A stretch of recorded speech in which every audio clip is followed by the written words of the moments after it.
De görüm ara girmişsen neçə bal toplamısa qasar. Yine bu yeni o da git. Neçə?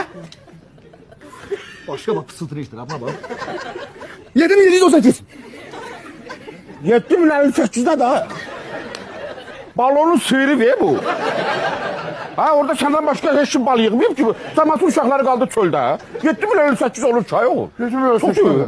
Şimdi o böyle sual vardı orada. He. 4 tane sef var ha. Aslı.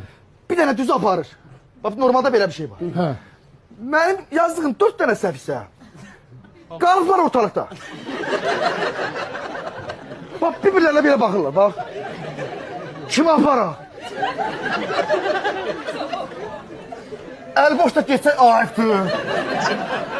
Bak böyle prosesler var da yani onu tapırlar, elirler. Oğul, sana bir söz diyeyim. Fırlayırsa da lap hala fırlayır ha. Böyle